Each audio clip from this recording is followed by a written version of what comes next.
All right, there we are. Hey, we are here for the first official. The class Social 19 has started this summer, but it's all online. So we're using uh, videos from past classes that we picked from the past several years. So maybe a couple from this past year, but mostly from other years. So we'll see what happens. So if you're following the class, then it's likely that you'll see some things that you haven't seen.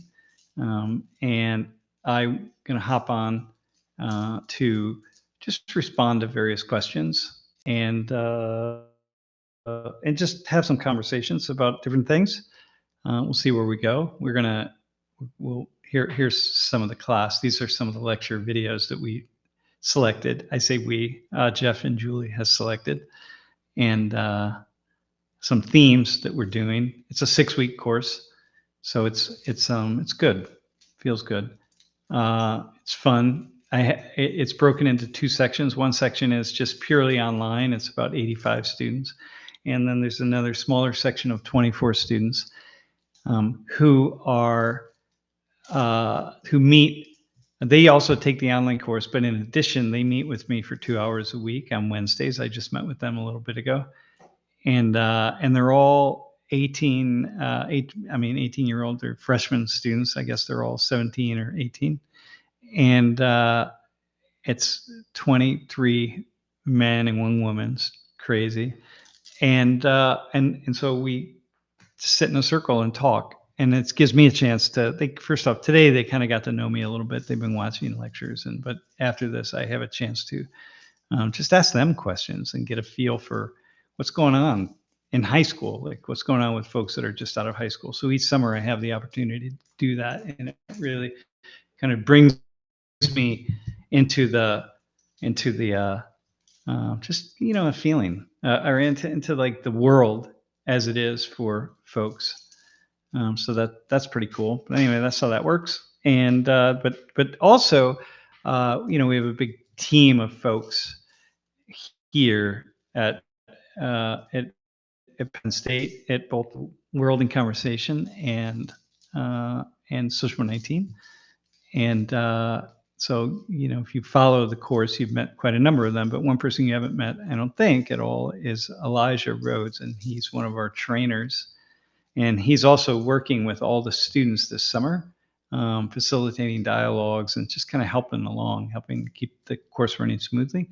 And so Jeff and I had the idea that it'd be good to have him on these office hours most weeks, each week, maybe each week, with kind of, because he's following the course and he's in all the dialogues, so at facilitating them with all the students in the course. So he has kind of I have a finger on the pulse of these 24 students, but he has a finger on the pulse of what they're actually talking about behind the scenes, and has some questions and some thoughts and kind of a feel for things. So Jeff and I thought it'd be a good idea to have him on here each week with some, and it doesn't have to be the entire time, but with just some thoughts of what's he seeing, like what's coming up for students. So in addition to responding to the stream and any questions that pop up on the stream, it's kind of cool to have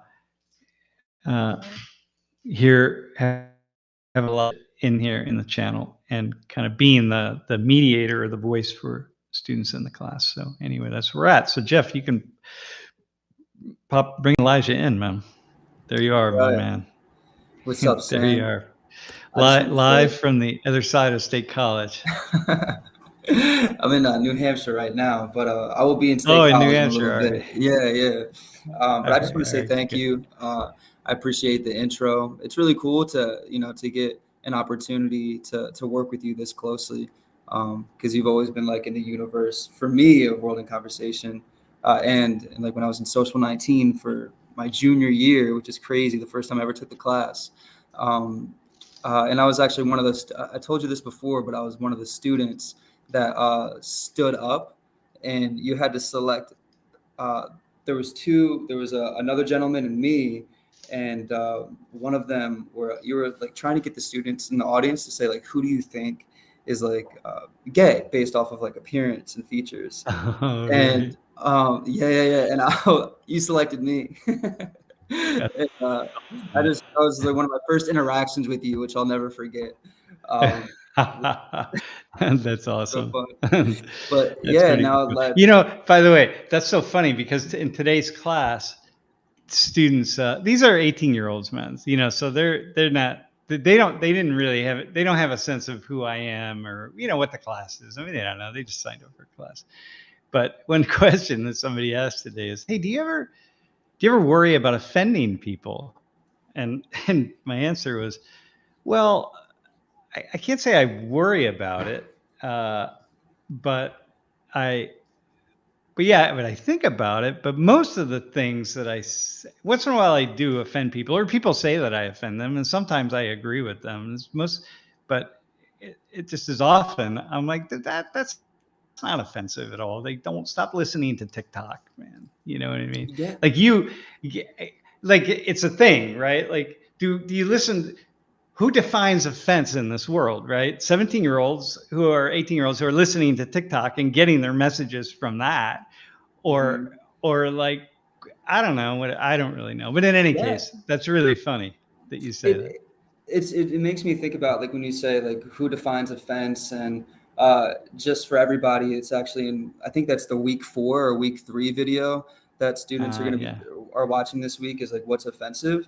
But I thought it was really cool. Just I observe every single time you have students up, and that a lot of these things they're doing, these activities, I guess, could be considered like taboo for them, and like it makes me wonder, just because it's taboo, is that what is offensive? Like, Yeah. because I think what you're really doing is like bringing students into a place of like intimacy and like understanding that they're just like not comfortable or used to sometimes, like a certain, Yeah. Yeah. and because of that it can be, I'm not sure how you see it, but because of it's like this uncomfortable intimacy or new understandings about one another that you wouldn't usually ask on a daily basis, like in class or something, that they Yeah. could think, oh, that's offensive or rude because it's taboo. Or Yeah. I'm with you on that. I think that's most nine nine times out of 10. That's just what it is. It's more kind of shocking. Like we've learned, you don't talk about this stuff, and here's this guy talking about it. Not in a funny way, right? Like you said, oh, I identified you. I thought of the two students that you were gay, right? Mhm. Well, okay. If that's reality television, it's meant to be like kind of a gotcha thing and a shocking thing, and it's meant that way. But that's Yeah. something that human beings do all the time. If you're around the queer community, you're always thinking like, all right, hang on, is this person straight? Are they gay? Are they bi? Or uh, so Mhm. it's a normal question that we would have. So it's Right. not it's but most of the context, most of the times in which somebody would put that out into the room, it's meant to be shocking and provocative and to get clicks or views or whatever the case is. But that's not the Right. case with me. So therefore it's like, Right. well, whatever. It's Yeah. more so like just trying to introduce, like normalize like humanity, like Yeah. just Yeah. things about. Um, I was just watching Lori had me showed me the Korean videos where you were both Uh-huh. on the Globalist, Yeah, the globalists, yeah. and you were you guys were engaging in the same activity where you're having like Korean students and American students just speak on their assumptions of one another, like what you just think. Yeah. And it's just a physical appearance assumption, but it's still like an assumption that we all have. And like, what's wrong about, I guess, just trying to speak your truth and to understand better, and I think you're just trying to introduce that, I think. And please Yeah. correct me if there's things that I'm Yeah. saying that are a little bit No, no, no, no. That's different very much direction. it. That's really it. Yeah, that's really it. Hey, so Cool. listen, Eric Sell asked about the presidential debate and then the recent SCOTUS decision. Yeah, I'll respond to that definitely. But I'll do it. Elijah and I are going to run through a few things from class, but I definitely would like to talk about that. Um, yeah. Perfect. Well, no, actually, I don't want to talk about either one of them. I definitely don't want to talk about the debate, but I feel like I have to. It's like, God. Oh, yeah. The Yeah. presidential debate. Whatever. Yeah. Whatever. If you can call it a debate, I don't know what you would call it. Right. It's like train wreck. How about that? It's a train wreck. So, Mm-hmm. uh, Mm-hmm. of I'd be pretty painful. Definitely All right, curious but listen, bro, your thoughts too. what are you seeing thus far? Like what are you hearing from students, or what are you getting from, what questions do you have? How about that? Let's go to. So we actually dialogues start next week. Yeah. So I haven't been able to interact with any students yet. My first Okay. dialogue will be Tuesday the 9th at like 11 o'clock. So Okay, cool. far this week, there just hasn't been any dialogue. So I'm Okay. just looking over the videos, essentially. All right, that's cool. All right. Yeah. Yeah. So what did so the dialogues say? So when we say dialogues, that means the students in the class are talking to you. You're facilitating, right? Mm-hmm, mm-hmm. And so I think especially what I've gotten from you and my understanding of like how dialogue should look, I know that because it's an online course, there's really, like you said before, there's really no opportunity for them to engage one another. Besides if they like do it on their own, looking up students on Canvas, I'm sure they can do that, or through this virtual space that you're providing in this class, where they get to trade thoughts and kind of create for that moment a small community where they get to understand one another's perspectives, see reaction, understand each other's reactions, their experiences of certain things that you've talked about in the class. And hopefully if it goes well, I would love to be able to just like, step back as much as I can and really just guide the interaction between one another, and have a space of critical thinking and just questioning and talking about the things you're saying in the class periods. Yeah, that's cool.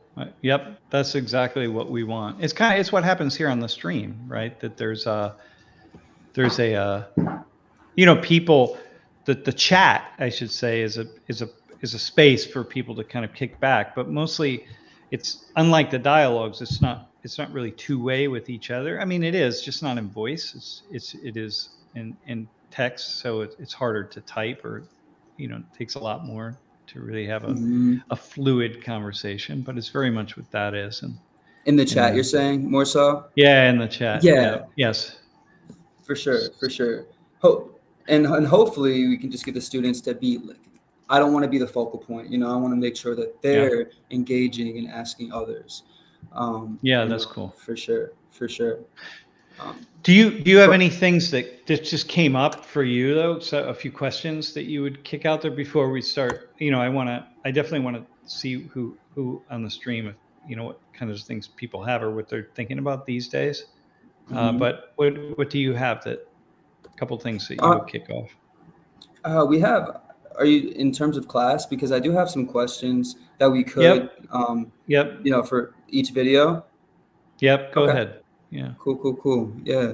So I'm pulling the document up now for question 1. Yeah.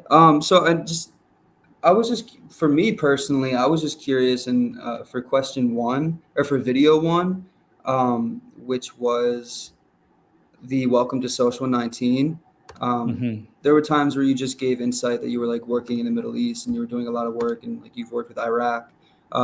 And I guess for me, I was just curious and like what that work was that you were doing when you were over in the Middle East. I'm not sure if me just saying that triggers any memories or of what you've done previously, but that was just like one of my first questions. I was like, what were you doing when you said you were working in the Middle East? What did that work look like? Yes. So we were really bringing world in conversation and bringing facilitated dialogue to different countries. So we worked with various organizations in different countries to partner with them to train facilitators, and also bring their students or their young people, and sometimes citizens actually, in conversation with Americans or Penn State students. And so it kind of looked different in different countries, but similar to the work we continue to do now in Iraq. I mean, right now in the Middle East, we're working in Iraq through Bassem. And so it's very similar. I think we're at 6 universities in Iraq at this point. We'll have to bring Bassem on for sure before the summer is out to kind of talk a little bit about this. But yeah, so that's what it is. And then we had a program in Gaza working both in Gaza and to a lesser extent the West Bank, but mostly in Gaza. We did stuff in Israel too, but the program in Gaza was really a youth empowerment program through facilitated dialogue. And what did that look? Youth empowerment program. How was that different? Well, what we wanted, students just building up their confidence. Students are the same all over the world, right? It doesn't really matter where you go. And in the vast majority of students, Palestinian students, anywhere we've worked, the vast majority of students want to improve their lives, want to become better thinkers, want to have better skills at interacting with other people, and they want to do something positive for their community. The vast majority of students with whom we've ever worked are not political. They're not thinking about their government. They're not interested in their government. If anything, the government is very much can be an obstacle for them. They just want to be better. Got it. Well, would that be helpful if I ask follow-up questions? Yeah. No, this is really good. Cool. Yeah. So like in Gaza, for example, students didn't ever think about Hamas. That wasn't part of their reality. They don't. We have this idea that all these Palestinians, they support Hamas, and what I talked about this last year, and when I talked about the war and the conflict, right? People are just, they live in their lives, man. They don't.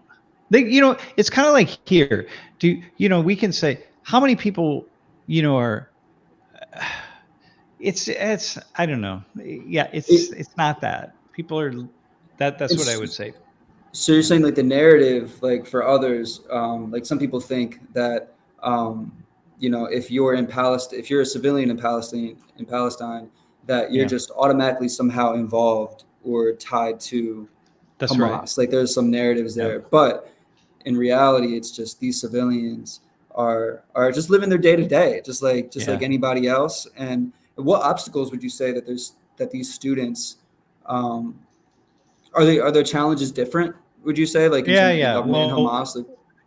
Well, one is they weren't as free to talk about all the things that they wanted to talk about because they never knew who in that particular government was going to hear what they had to say. So they can't. They didn't feel as free to be as open as they want to be. But mostly, like people all over the world, 99% of our thoughts and actions have nothing to do with anything that's very political. It's everything to do with our own internal growth and the growth of our relationships with people around us. So it didn't really matter. I think that they felt like their government, many of them felt like the leaning group, which would be Hamas, but just by their own actions made conflict more likely, increased the likelihood that these students were never going to get out of Gaza to see the world, to do things. They didn't want conflict. They didn't want war.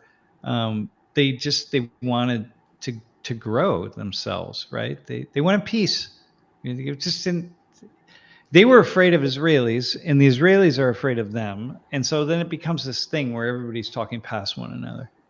So that's my experience. And I think we had a lot of experience with many, many, many young people. Yeah. Wow. And so all of this, you're saying, has a direct impact because it was a student empowerment program, and that was in Palestine too. The student empowerment. Yeah. So all of this is kind of affecting. You're saying their ability to on how confident can I be when I have maybe there's surveillance, like you said, they can't talk about certain things. It makes me that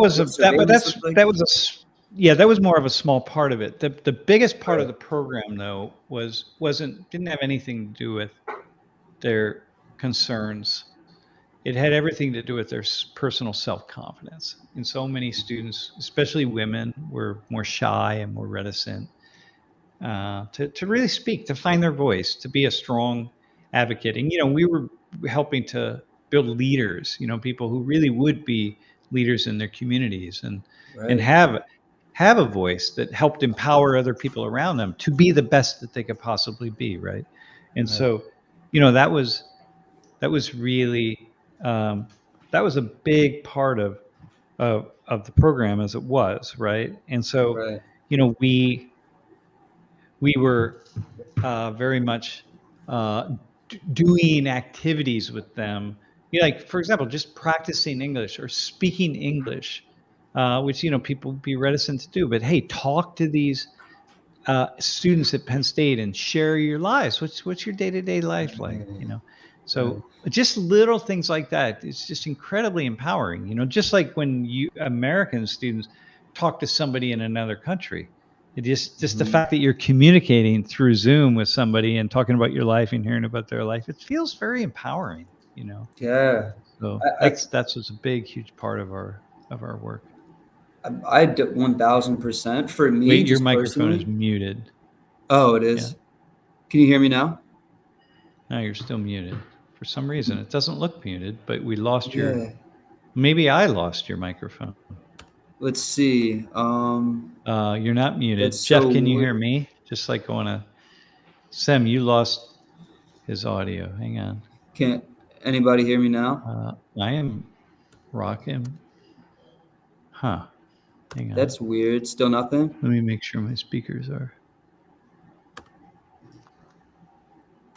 You say something. Hello. Yeah, okay. Hello. Maybe I lost my headphones. All right, go ahead, man. I'm doing the speaker test, and then I can No, hear. you're okay. You're working. All right, go ahead. Okay, good. I was about to play the bells in the for the speaker test to make sure I'm good. Yeah. But yeah, I was just gonna say for me personally, just like when after I left the World in Conversation program, like as a student, and like went on to career fairs, that's the number one thing that I would always tell people that were interviewing me was just the how I feel like I developed whatever at the time it looked like was my authentic self. I felt like I could really just use my voice, and I had no problem being honest and transparent because it's just like a perspective. It's just my experience. I didn't feel like I needed to attach myself. Like, I obviously have awareness with what I'm saying and like awareness of others, but like outside of that, I still felt like I had the ability to speak my mind and speak my voice and and it just was so empowering. And so I can imagine. When you learn to ask questions, which you've done, you're quite good at it. Thanks. When you learn to ask questions, you don't have to know a lot, right? Because asking questions is 90% of a really good conversation when each person is asking a lot of questions. And so that, right? And that's there's so much confidence there, because the irony is that we have this idea that people who ask a lot of questions, they don't know anything. But the fact is, people who ask a lot of questions are seen as really strong and confident.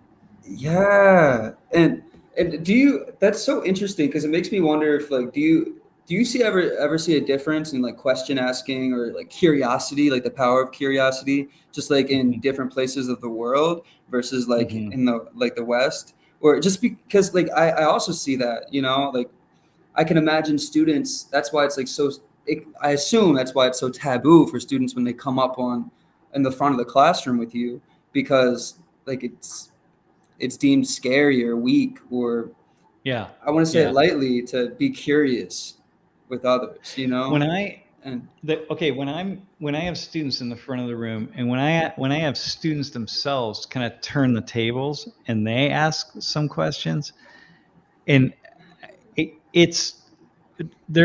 immediately things change. And when they ask a good question, it's just, there's such a empowerment on their part, man. It's almost like I watch somebody, they kind of sink onto the table and say, wait, hang on, let me ask you a question. And I'm like, whoa, okay, here we go. You got it now. You got it. And then they sink onto that table and they ask a good question. And I think, okay, everything changes. And that to me, those are always, for me, those powerful moments and they demonstrate confidence.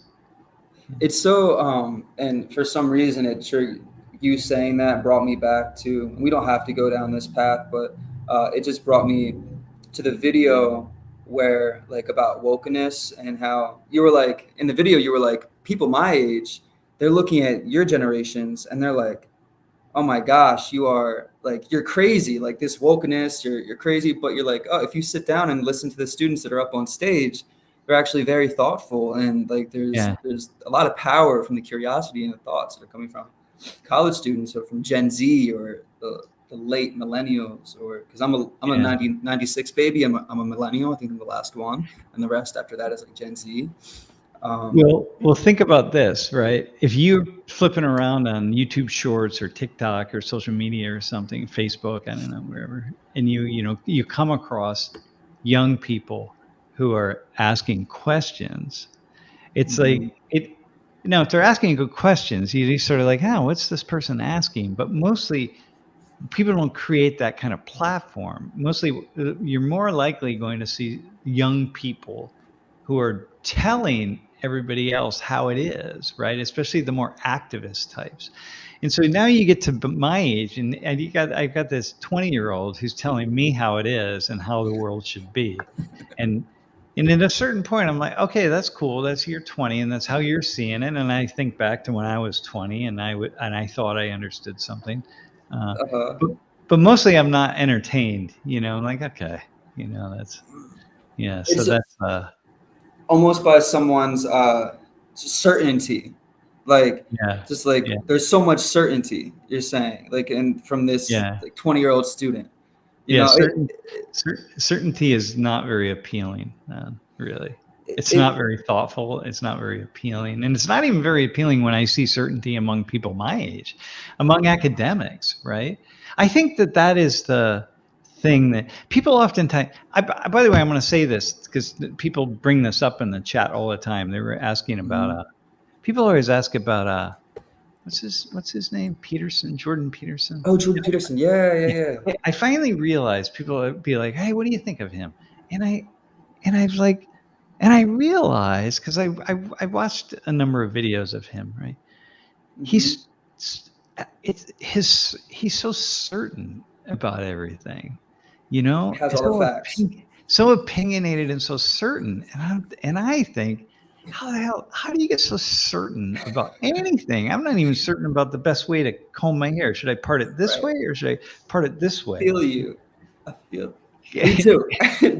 So like, I'm like, dude, it's not appealing to me at all. Yeah. Now I want certainty, right? I want like virologists to be really certain about the origin of COVID, and so that we can never have another COVID, right? Like, tell me, or bird flu. Like, hey, tell me, man, I want you to be really certain about how to stop bird flu from spreading around the world. But the fact is, anybody who is certain about both of those things, I'm like, okay, you're not. This is far too complex for one person's certain opinion. So, just to comment on that, it makes me think about because I used to, especially in college, I listened to a lot of Jordan Peterson, and like he was the wave, and there's a lot of times where I was like, man, he's saying some cool stuff. Like I appreciate the things that he'll dive into the Bible and like the symbolism within the Bible. Like he'll go into so many different contexts, and now it's so interesting that it seems like what's the word? He makes everything that he talks about now almost like a commodity. Like now he's partnered with maybe it's like you buy everything that he talks about. Right, like you have to buy it. And it just makes me think about like the relationship between like certainty and maybe I'm not sure what you think about this, but certainty and like consumerism, or like certainty and like as a commodity, or and I don't know, it's commodification. Hey, Jeff and I are figuring out how to sell everything so we can make more revenue, so we can like keep the live stream going, right? And we don't this is one of the things that we're working on, because we gotta figure this out, man. The problem is virologists don't speak public. Yeah, right. What is true now, but might not be true later, and it's hard to explain in 60-second shorts. Yeah, man, it is just all these. Life is everything is so damn complex, man. But again, that's kind of an out for me, right?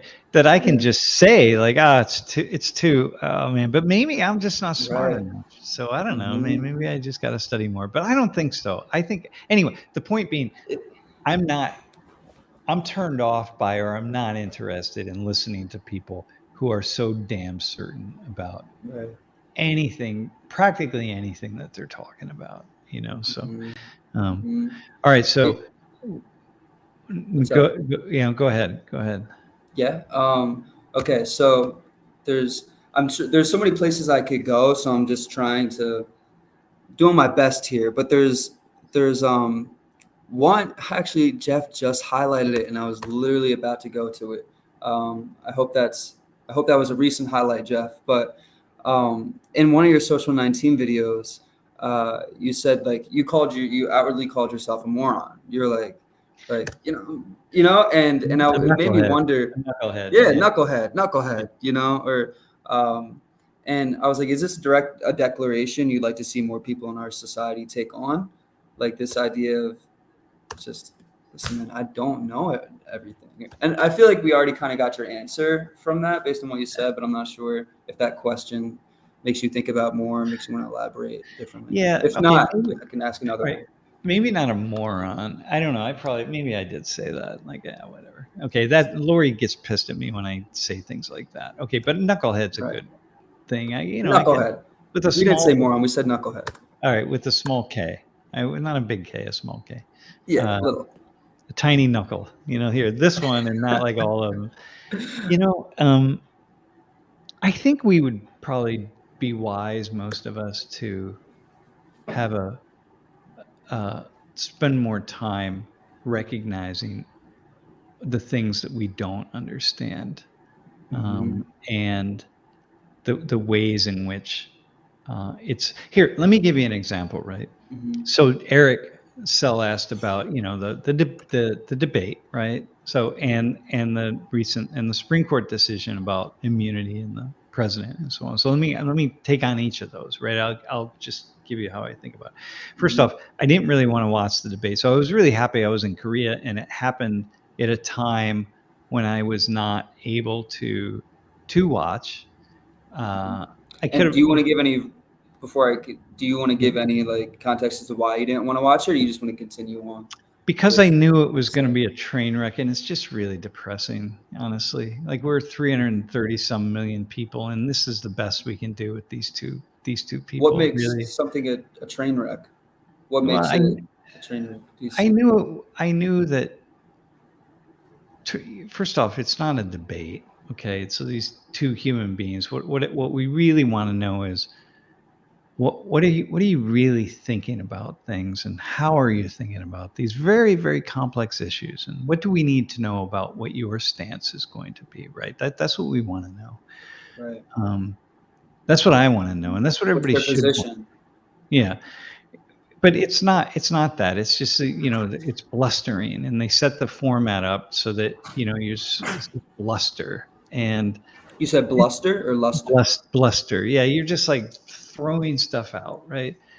And then we'll see if we can just find ways to throw zingers at the other person. Right. Because for me, the state of the world currently, the state of so many people's lives, it's not exactly, that's probably not a very good idea. It's probably not in the best interest of the vast majority of people to have that. And so I didn't really want to watch it because it's really pretty depressing for me. Right. I don't need to know. I already know what Trump thinks. I already know what Biden thinks. I have a really good sense of what they're going to say. I didn't think that Biden was actually going to fall asleep, but that was asleep. I think he did. That's what I heard. I don't know. At some point in time, he nodded off. Who knows? I mean, he was very tired. The guy was flying back and forth across the Atlantic. In addition to the fact, I just flew to Korea I came back from Korea. I was here 3 weeks, and I was off to Korea again. Right, like that does a lot on one's circadian rhythms and stuff. Right, I mean it's really hard to do. And he did it within a week. He did 2 trips across the Atlantic. It doesn't matter if you have a bed on the airplane or whatever. It throws you off. It's very complicated. So. Right. And on top of that, like, you're going, when I was in this past week in Korea, I was going nonstop, man. I had so many We're just interviews. there. Yeah, I was there last week, and Okay. so many interviews, so many talks that I was giving. So many talks. I had 3 talks where I had to be on point, man. I mean, I was like, I was not allowed to be two that had, an audiences of like 600 people. One was Right. a Wow. big audience that we actually live streamed it when we were here. It was in this big Starfield library, and I had to be on point, man. Like I couldn't. Yeah. There was no space for me to kind of say, well, to hem and haw about something, and it just takes so much energy. So I see that with Biden. That's fine, right? But he's also you're beyond your we can't have this, right? So anyway, the point being, I didn't want to watch. I just did not want to be depressed. Okay, so it's sad. It's unsettling. It the state of the world where we're at. I think that we need more. We need to have really strong leaders. We're not in a space where we can play games. Okay, so anyway, that's what I think about the so-called debate, whatever that thing was. Right. It brought a few connections to me when you were saying, like, first of all, the United States is presenting this huge debate, right? We're in an election where there's real decisions that need to be made, and you saying the jet lag that even you received, and then it's like, first of all, like there's one tenet of how are we maintaining our health and well-being? Like, what is the culture of like the United States, like health and well-being expectations? Like, is that something to talk about? Is it the right expectation to expect the president of the United States to be traveling all of this? And then also, it was just a thought. And then second was, and please respond to that. But second was also what you said earlier, when students there's like clickbait, right? Like instead of a debate becoming something that's serious, it's turned into something that's like an entertainment value. Exactly. Click debate. It's click debate. Yeah, no, that's exactly it. Yeah, exactly. And so it becomes it's just this thing that and look, man, the fact is, it's a really brutal job to be in one of those, in a position like that.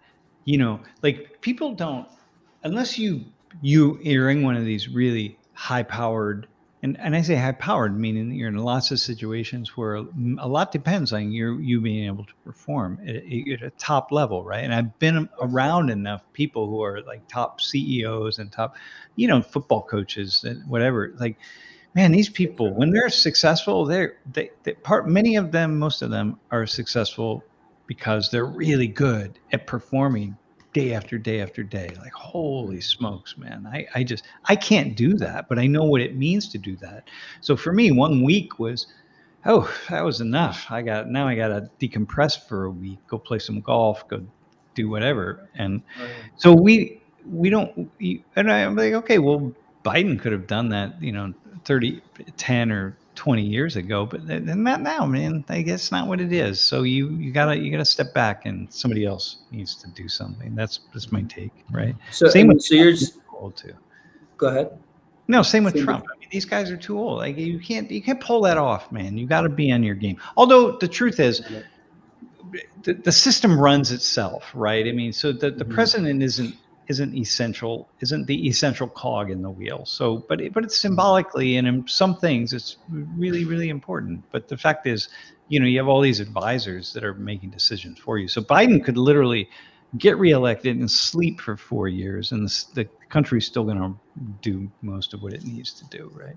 Because you're saying the Brenton, actually, we were talking, he was mentioning earlier in our meeting, like consolidated power, and just like how certain structures just have like, and like the power on the outside, that's like the advisors, for example, the power that they have, that's creating the form, or I guess the expectations, or speaking for Biden or telling Biden what to say. It just, I'm not sure if that makes sense, but it made me think about that. I also had another question to ask you, possibly, unless there's anything you want to respond to. Well, yeah, I want to say one more thing. So, but I understand I'm speaking also as a sociologist about bureaucracy and organizations. And so, there are this big institutional arrangements built on organized relationships.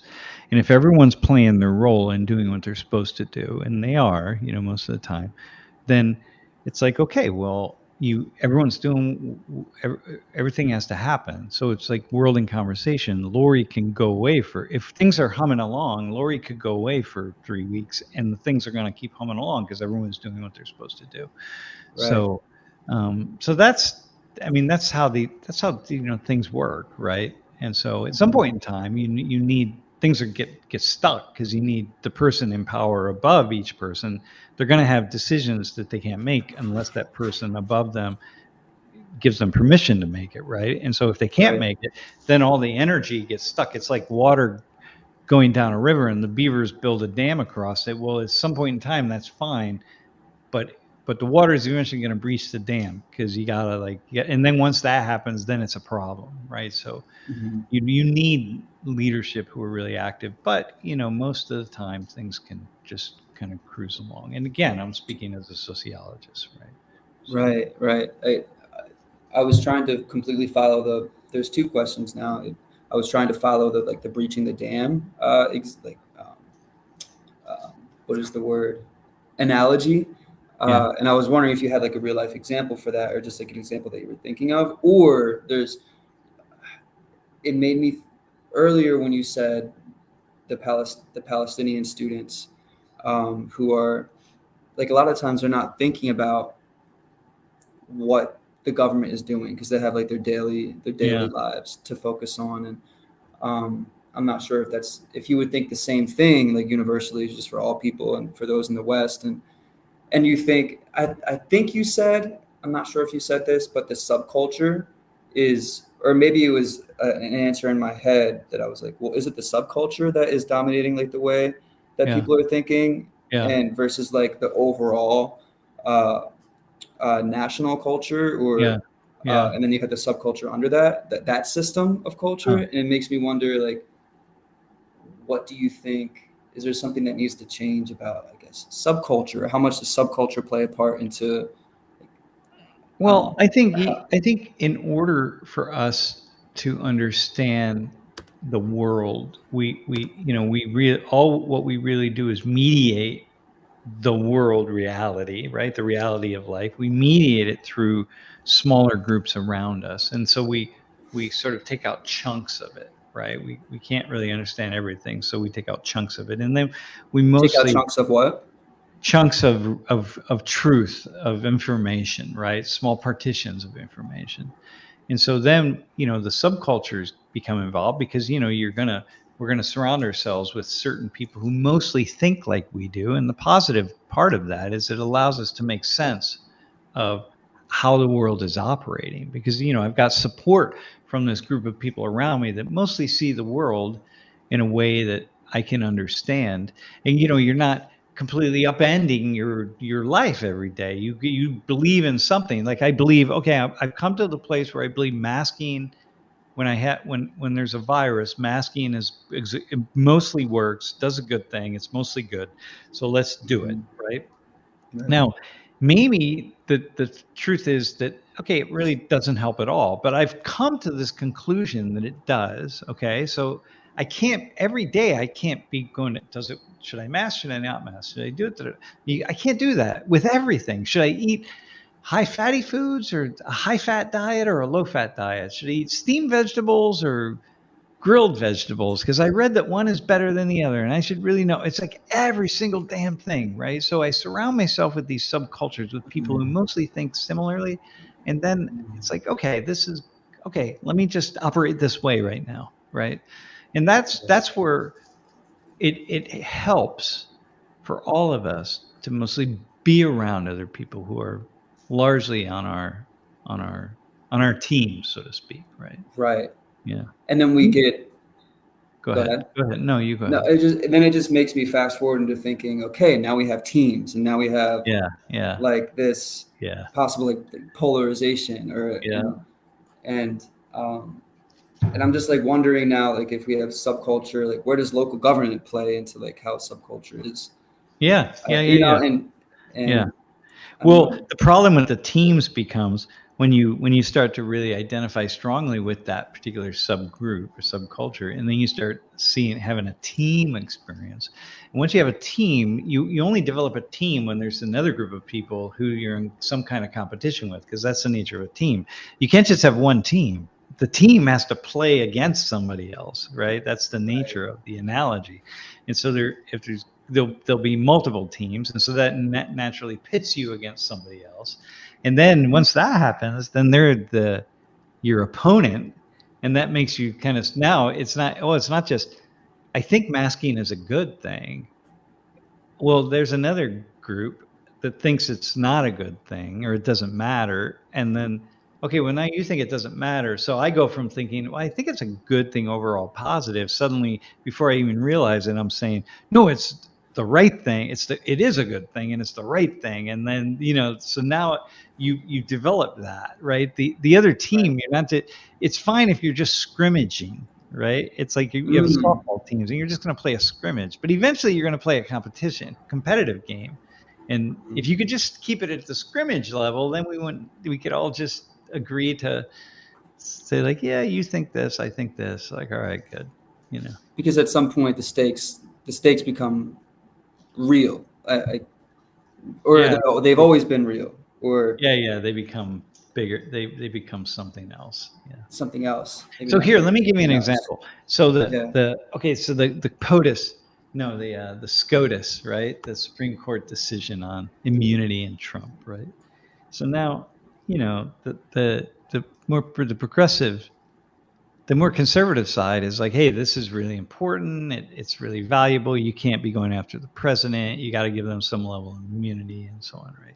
And then the other side, who clearly doesn't like Trump. If this had been reversed and it was Biden, then I'm not even going to go there. But it's just like, oh, this is the worst possible thing in the world, right? That you've just basically allowed Trump to do whatever the hell this guy wants to do, and we're not going to be able to stop him, right? If he wins the presidency. Mhm. Well, so here's the way I see it. I just told Lori this. I need to hear from some really thoughtful, smart people who are able to zoom out and see the big picture, right? Without taking sides, without anything, just really zoom out. And they're going to make it complex, because this is not simple, right? It's not a Mhm. very simple black and white thing, whether this is a good thing or a bad thing, or how bad it is, or whatever, how good it is. Right. And so I have not had time in the 24 hours since this case was released or whatever. Hmm. Um, I And haven't what had was time the to do that. for like anybody is listening on the stream? Do you want to explain the case a little more? I think I may have missed it in the Well, beginning. the case is that the Supreme Court said, listen, they've just to make it as simple as possible, right? They've granted a certain amount of immunity to the presidency, right? To probably different positions, actually, but certainly to the presidency. Different And positions in the cabinet. yeah, different positions of authority in the government, Got it. right? I mean, Right. this thing I would imagine, I don't know this, but I would imagine it was sort of, spiral down to a lot of different things. Mhm. Um, and so, okay, now in the most general sense, you can't have people taking positions, stepping into positions of power, and the whole time they're kind of looking over their shoulder, being like, whoa, who's going to come after me? Because any you can charge anybody with something, right? Like, who's going to come after me with some kind of charge of illegality, right? And criminal charge. It's like you can't have that. I mean, who's gonna be in those kinds of positions, right? So people could argue, okay, well, but Trump he was inciting like an insurrection against the government and so on, right? But there are certain things where it's clearly black and white. Well, it's never black and white in law, right? Any good lawyer can make any argument on anything, right? The sky isn't blue, actually. The sky is something else, whatever it is, right? So this is the thing. So I don't want to. What I want to say is this: in my mind, I said, okay, I know enough about certain things to like the hysteria by some people. I don't trust that. Okay. You don't trust hysteria, but By anybody, man. So people that are writing about how this is like the end of life as we know it kind of thing, I'm like, okay, hang on. It doesn't matter how smart you are or how many, whatever you have after your name or whatever you've done. Like, I don't trust it. But what I want to do is, before I weigh in on how whether I think this is truly problematic and how problematic I think that it is, okay, I need to read from some people who are able to see it, like zoom out and see it in a really thoughtful, smart, sociological way, political way, and legalistic way. And I have to do that. And until I do that, and this is the case with all things like this, until I do it, and I just don't want to really weigh in on it. It's much too complicated.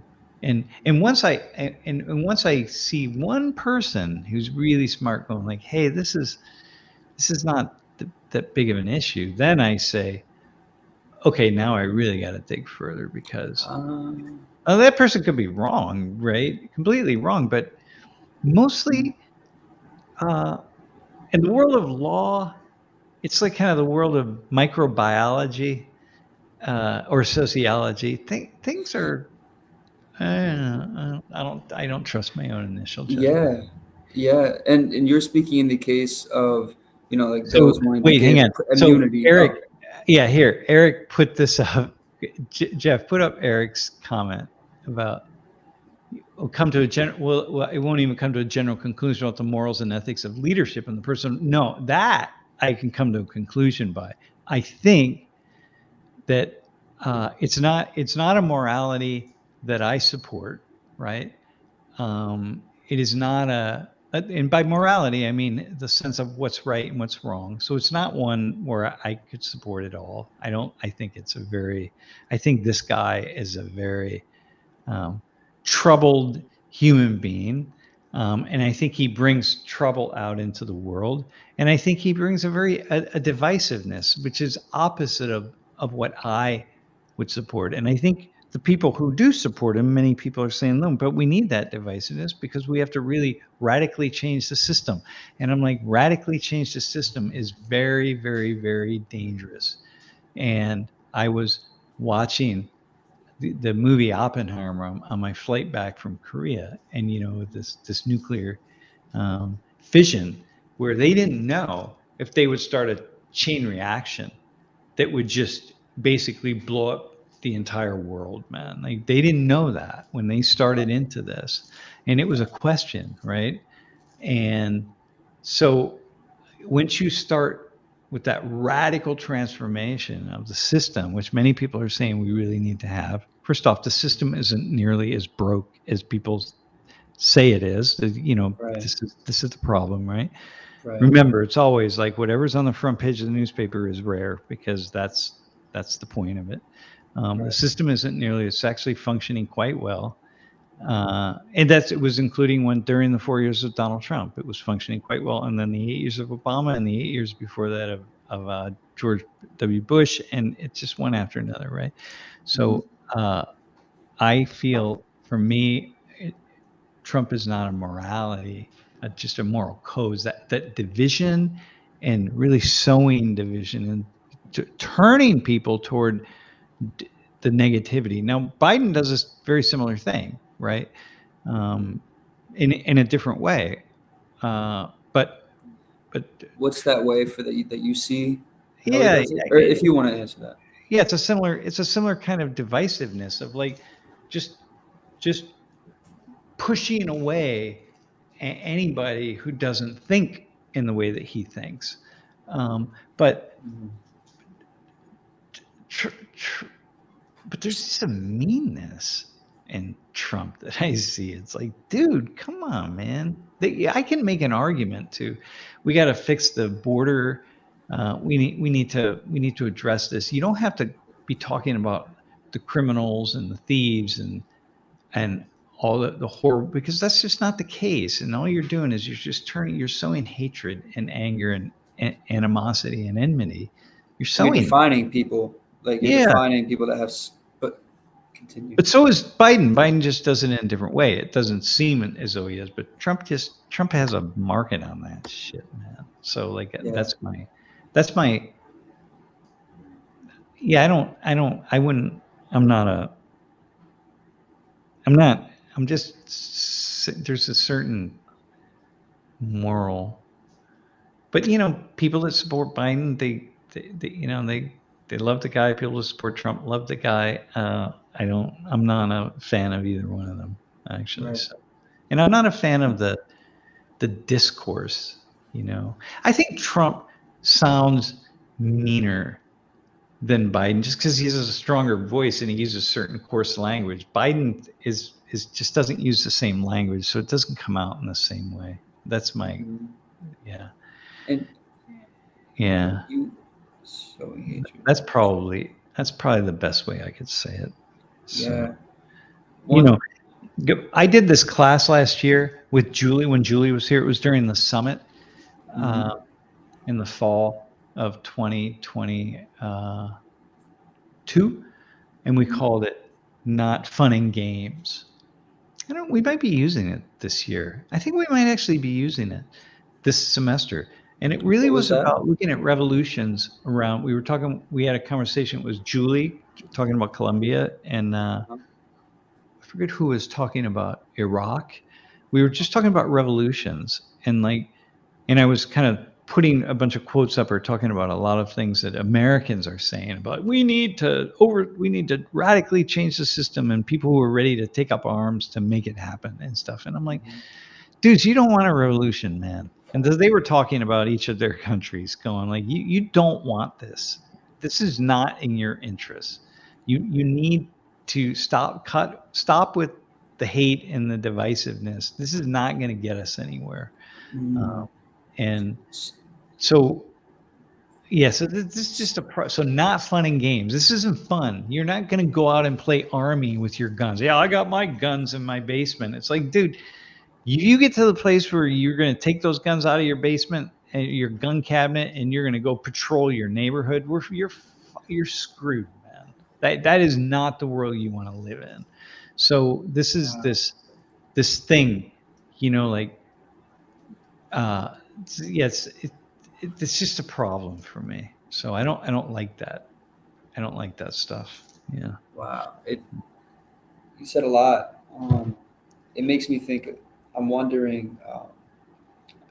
So were you saying that divisiveness is a big part of like the contributor to like the result of radical change? Like divisiveness creates. You're saying we don't want radical change right now. Uncontrolled divisiveness allows people to put themselves in a position where radical change is much more likely. We're more likely to tolerate and to support the decisions that will be not decisions that sort of bring us together, but rather divide us more. And the more you see the other side, dude, that mean this is the propagandists of like the Nazis were the best at this. Like what was his name? Who was the propagandist guy? God. My brain. It's summertime, so my brain isn't working. Knows. But like you. Goebbels. And so like okay. you have to turn your enemy into these, it's just animals, man. You got to turn them into less than human. And so it allows people to do things or allows things to happen to them that they would never, ever under normal circumstances accept, And so, so that's what is the problem with divisiveness. So you see Trump, you see Biden, it's like it's the characterizations of Trump and Trump supporters is just so mean and like, come on, dude. Like these are You're I saying know a lot of people that I know plenty of people who support Trump that are really thoughtful and people. They're just afraid. They just have a, they just push away certain ideas, certain things about Trump that maybe like I don't like, but they just focus on the things they like. Well, people do the same thing with Biden. You just push away, you just kind of put your blinders on. Like the things that really that like say I don't like or you really wouldn't like, and you just focus on the things that you do, or you just say like, well, I don't really like Biden. I just dislike Trump, and whatever. People on the other side would say I don't really like Trump. I just am voting for the party, or I just dislike Biden. It's that kind of stuff. right. When you build the divisiveness, you just increase. You're putting cracks in the system, and the cracks in the system, at some point in time, you can't heal them. And like we have way too many guns in this country, man, to be in a situation like that. And so you don't want to do that. Anyway, this is my take on it. So watching the debate just reminds me of that nonsense. And I don't know the SCOTUS decision. I don't know the degree to which, until I really think it through from so many different angles, I don't know what my position is on it. And as somebody who's teaching young people at the level at which I am, I have to go in class and I have to say, hey, someone would ask me that question. I want to have some kind of thoughtful decision on it, Somebody asked me who I would vote for today in class. Someone asked me, hey, who would you vote for if you had to vote for today? Yeah, interesting question. Yeah, this is the thing, if I'm going to be honest with myself, I have to really be thoughtful. But it's time, dude. All last night I was like, oh man, I gotta find someone writing about this. I gotta see today. I was like, okay, man. I woke up. I gotta find someone who's talking about this really thoughtfully, and I haven't had time. I don't have time for that. Like I'm doing a million other things. So like, shit. I do. So now okay. So I have an opinion. Do I just throw my opinion out? No, don't have your opinion. Just wait. Hold off. Like this is the problem. It takes so much energy and so much time to be thoughtful. Wow. And it brings me to the point how, like, I know you and Laurie have said several times, like the moderate are usually the ones that are just kind of like less involved. A lot of like we don't want to focus, like you're saying, how we don't want to focus on like the two extremes, but we want to try to focus on the moderate. But then there's so much going on, like in the multiple systems that we exist in, that it's hard to really put all the focus in on like how do we decide what's the right political decision and what's the right answer and Trump really there's some really awesome things that this guy does, right? He just like he has shaken up Trump could have done something that maybe I have the idea it would have been positive, but maybe it would have been terrible. Had he not aligned with the Republican Party, he would have had this third party that probably would have won. And I probably would have, if he stayed in there, I probably would have voted for him, because I've always said I'm going to vote for any third party who has a chance of winning. I vote for third parties anyway, at multiple layers of the election. And for presidency, I've voted for many third parties over the years, right? But he could have done that, and he didn't do that. Man, he aligned with one group. And I'm like, dude, man, you could have probably, but who knows? Maybe that would have been the worst thing in the world. But in my mind, I say like, damn it, if you would have done that, that would have been really, really cool.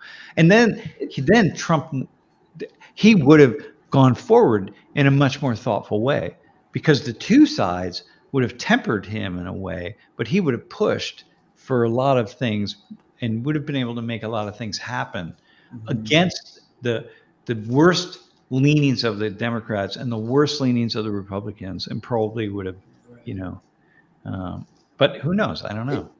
It makes me like, when you say that, it makes me think about possibly like neutralizing. I'm not totally sure, but like the concepts of like conformity in combat. Yeah, exactly. Because yeah, in a way, yeah, exactly. It would have I'm neutralized. not. He would have stayed. Think It would so? have forced us to be in conflict and collaboration right there. It would have forced that.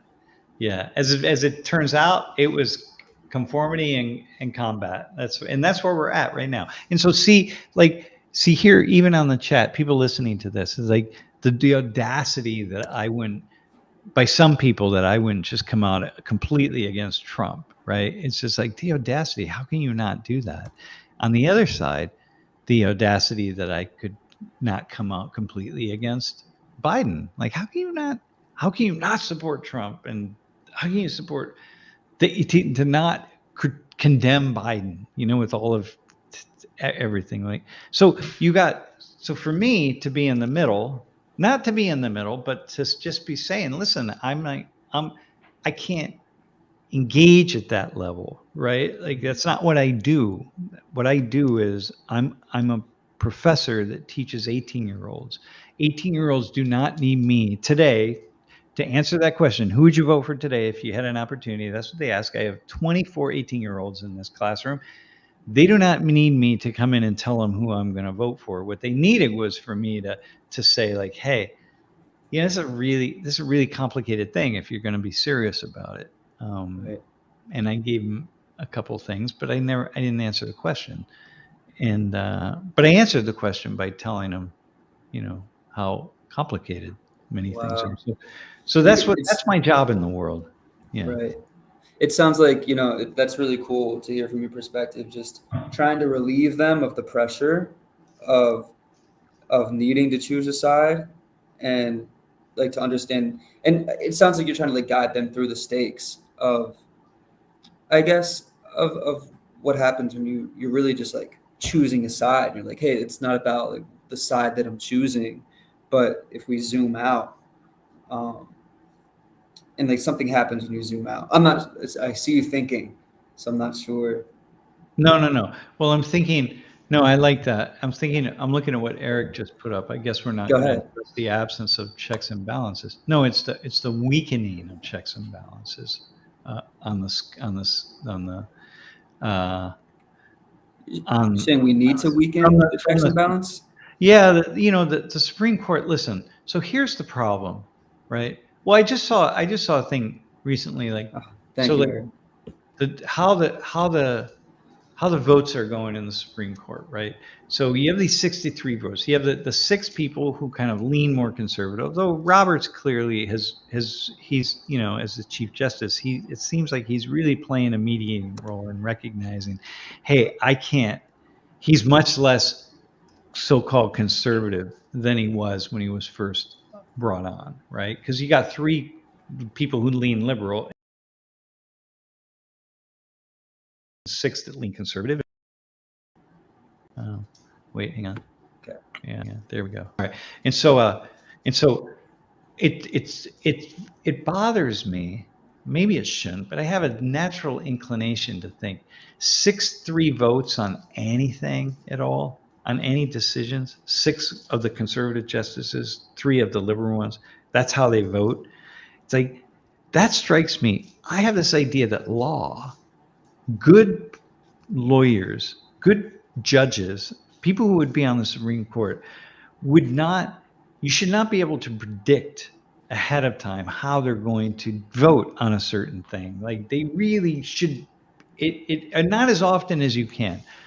Although I just read that I think it was like 33% of the votes in the past year of the Supreme Court were 6-3. That, there's a lot of 5-4. There's a lot, it gets mixed up a lot. But can you explain more when you say like a predict ahead of time, or? Yeah, like, hey, well, we know how this vote's going to go because here's the argument. It's lining up kind of here's the liberal argument, here's the conservative argument. We know these 6 judges are going to vote here and the 3 judges are going to vote here. It's like, come on, man, these are complex cases. Like, how is it like that? It shouldn't be like that. It should be mixed up. Like, how do we do that? How do we get there as a society? This is kind of troubling to me. So when Eric Sell is saying about, what about the checks and balances here? It's like, you've got to have ways to check the power of certain power centers. One is the court, the other is the presidency, the other is the legislative branch, right? The Congress, right? The Senate and the House. And so you need things in place that can check that cannot allow things to unravel, because it's really about unraveling. It's not about making decisions that we don't like. So, we decide, hey, we're going to push abortion back to the states. We're going to let states decide, and, whatever. Okay, that's fine. Have to, the huge swath of the country was against Roe v. Wade. And so, now, okay, we changed that. All right. That's what it is. I mean, I can't. I know what I think personally about a lot of things, but that's what it is. So you want. It's just that it's the checks. You want to be able to not let things just slide. Yeah. Anyway, so. And when you say that, like, power centers, you were saying, you immediately made me think about like the influences that, like, bias has, or like incentive has. Like, you're saying they're already, it was like 6-3, 6 for the conservative, 3 for the for liberal. Yeah. And they already know the choice they're going to make. Well, the observers can already largely predict what it's going to be, right? I'm like, how is it possible that on these, 10 cases here, that all the liberal judges vote yes or no, whichever it is, and all the other ones vote the opposite way? How is that possible that not one of these people see the complexity of it and go like, you know what, on this issue, I'm like going to move over here, right? I mean, I get you have a certain orientation to thinking. Mine is an orientation to moderation and complexity, right? To being willing to zoom out and see things for the complicated nature that they are. That's my orientation. So if I were on a court, you would expect me to go here or here. Like, you just would know that you're never going to be able to predict what I'm going to say, right? Well, how are we in this place where you can start to predict what people are going to think ahead of time, before the case is even fully argued, before they have had time to really think about it? Like, that to me is deeply disturbing and troubling. And so you're saying, like, that they're going to select and make a decision that's already in alignment with their orientation. And that there's not going to be a gray area already. Like, there are not going to be enough gray areas. There are plenty of gray areas for different people on different things, but there just aren't enough. There's too much of the predictability, right? And so when you have that, then you really need checks and balances, because you got to balance things back out, right? That's the nature of checks and balances. There's something that steps in that says, like, hey, hang on a second. So I think with the SCOTUS decision in Trump, my gut, if you ask me now without looking into anything, my gut is like, you know what, you gotta, we're imbalancing, we're bringing too much imbalance into the system right here. This is going to imbalance by giving power to the conservative, giving too much power to the right. Yeah, just to the president. Like, for most presidents, it's not. Maybe increasingly it matters, right? So increasingly, what we're seeing is this politicization of, like, kind of, but of course we've seen it in the past, right? But we're like, the Democrats wanting to go after the Republicans, and in the flip side, Trump announced yesterday he wants to. One of the first things he's going to do is have a tribunal to examine Liz Cheney. I'm like, dude, tribunal, Liz Cheney? Like, seriously, dude? Like, seriously? What is a tribunal? Just like he's going to set a some sort of, I don't know, it won't be an official court, but something where somehow he wants to bring her to her knees because she has stood up against him. And it's like, okay, hang on a second, man. he is not allowed to do. That's the checks. You got to check that shit out. Like, no, dude, you will not do that. You can have your silly little tribunal, like you're Lord of the Flies. You're a bunch of like your 8th grade kids out on the playground. You know what I mean? Right. You go ahead, you can do that, but no one's going to listen to you. Like, all right, that's fine. Right. But Okay. that's dangerous talk, man. That's like, we're going to hang Mike Pence and people bringing a gallows out to the outside the Capitol building, right? And building a gallows. Like, okay, oh really? Huh. And is that just symbolic? Are you just playing a game? Or no? As a sociologist, I will tell you that these people, there were enough of them, and there were enough of them acting in a crowd. Do you lose your mind in a crowd? This is the nature of how the crowd behavior works. They would have there were absolutely people in that crowd who, had they found Mike Pence and they'd have drug him outside, and some people they'd have been stringing him up, and it would have been incumbent upon other people to go like, oh my God, this is really happening. Like, this can't happen. So it probably would not have happened, but there absolutely would have been people who would have done that had they could. And that's like, you don't do that, man. So when you start talking about tribunals and Liz Cheney, this is, to me, is deeply disturbing, man. Right. It almost like sounded like that hypothetical sounded similar to like Trump, like inciting those to like storm the Congress building. It sounds much similar to that, you're saying? In a tribunal, it sounds like. Yeah, but we see it elsewhere, right? We see it elsewhere. It's like, look, it's the George Floyd protests. It's like, hang on a second, man. What exactly? Hang on. So you got to take a step back and be like, well, hang on a sec, hang on. What are you angry about? What do you really know? What do you know about police violence? Like, what do you really know? Like, what's really happening? What do you know about the police? I don't know of any. How many people? I don't know any black people who don't want police. I've never met a black person who doesn't want police, man, in their communities, man. I never did. So, like, what are we really talking about? This kind of shit, right? It's like, you gotta, like, stop, Right. The combative nature, like you said, as soon as you choose a team, the next thing you know, the combative nature that uprises. Yeah, hang on, I gotta respond to. Yeah, no, of course. I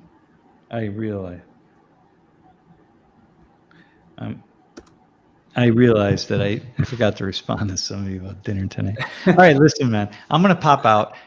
By next week, I'm gonna read something about this SCOTUS decision to make sure I have an opinion on it next week. All right, I'll do that. But I'm gonna read up on it as well. In the meantime, yeah, you're gonna come up with stuff from from students in the class and a bunch of questions that they have, which would be really nice, because I don't get a chance to actually answer questions from the class. Oh, that's cool. So I'll make sure to survey them if there's any questions that you have for Sam. That'll be really nice. And we'll also let students know that we're doing the live stream. They can pop on and ask some questions. Yeah, that sounds fun. This was great. Yeah. I like Eric's comment. It's stupid. It's stupid to put the fox in the hen house. Yeah, man. There's a lot of.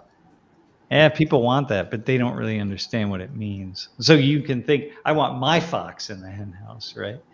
But they don't recognize that, well, at some point in time, it's going to be somebody else's fox in your hen house, right? I want my fox in that hen house over there, but at some point in time, that means that somebody else's fox is going to be in your hen house, and nobody wants that.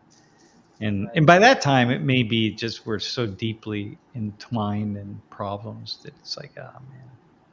So, all right, Doug. All right, I'm gonna pop up. Thanks, Sam, everybody. Yeah, it's good. It's good having the conversation. Thanks for rocking it, man. It's nice. I like thank you. Commentary. Like, you're bringing a lot of stuff out of me, so that's good. Trying to keep up with you. All right. Yeah, that's right. I try to keep up with you. So.